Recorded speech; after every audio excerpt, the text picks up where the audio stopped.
Yeah, they're great artists to play. We also have a great artist coming up after the break, Rob Tardik. Rob Tardik, I've known for a very long time. Great guitarist, into jazz and so many other different types of genres too. So trust me, you're gonna love this guy. Okay, well, coming up after the break, Rob Tardik.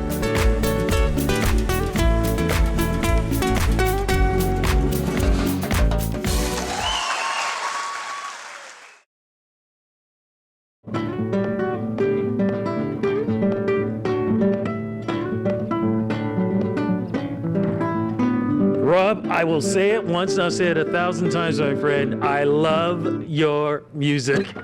Thank you very much. Thank you for having me. Wonderful. Man, you know what? We've known each other for such a long time. And I mean, like I said, you play beautiful music. I mean, when you talk about the style of music that you perform, A, how do you describe it, number one? And two, the love of music, man, where does that all come from for you? I think, originally I think it came from my family. My dad was a trumpet player. My grandfather was a guitarist as well. Not professionally, but sort of semi-professionally. He played in Hungary, where my parents are from. And I think that hearing jazz around the house, my dad was a huge fan of jazz and obviously Dizzy Gillespie, and listening to that, and I think one of the first songs my dad let me hear was The Shadow of Your Smile, which is a beautiful track. And I fell in love with the music, and classical guitar I started early off, before I even hit into rock guitar. And to describe my music these days, funny, I was just having that conversation over coffee this morning. Instead of electric guitar, I called it eclectic guitar. But it's just such a wide variety in genre and stylistically because of the influences. I've been playing guitar for so long, and I love all styles of music, so just have absorbed so much different music over the years, and it just comes through my guitar pores, so to speak, and that's what you're hearing, the eclectic guitar.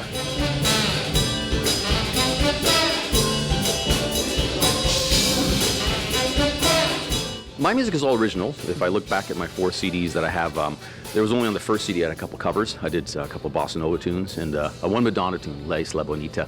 Just out of demand, women would always come, do you know any Latin Spanish? Because they love to dance, and I said, okay, well, I can convert that Madonna song into a guitar song. But generally, it's all originals I select, and for the shows as well, it's generally probably 80 to 90% my own music, but we do mix in some covers. I'll play some Santana and George Benson and some other artists that have influenced me.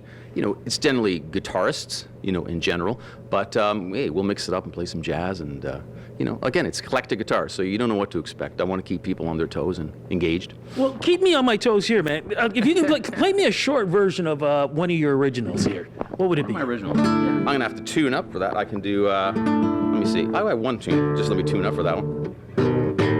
Actually, let's just stay there. Stay there?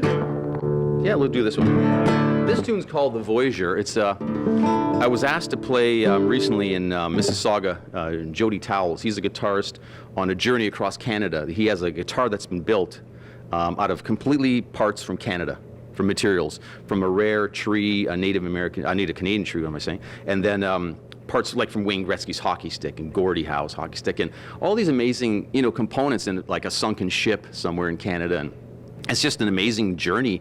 The guitar's been on an amazing journey. So I said, I got to write kind of a piece that shows that kind of traveling, and so I called it The Voyager, and I played it for them live, and they loved it. So I'll play a little snippet, I think, of that, Sounds good, my friend. Let's do it.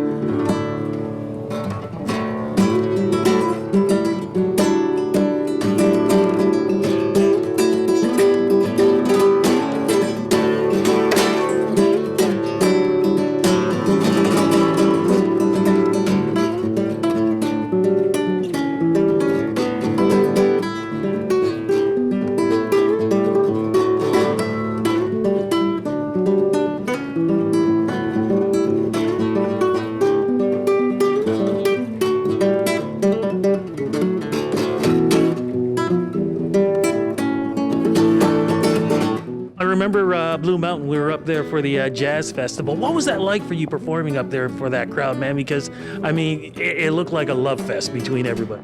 Whenever you play festivals, what I love about it is you'll get my fans who come up, people who had some Rob Tardik CDs, but I love meeting the new people. There's a lot of new fans, and that's what, as an artist, you're always looking to meet new people and develop your fan base, which is crucial to your career. And yeah, I love the energy and the spirit of people come up to you after. It's such a blessing when somebody comes up to you after, say, like, I really loved your music, or that song touched me, or I enjoyed that. And that's kind of your goal as an artist. You just want to move people. I always say music moves people. So whether it's one person you move or 1,000 people, like, I feel my job is done at the end of the festival, and if even one person comes up to me and say that was awesome. So yeah, there's a lot of love and energy at these places. Yeah.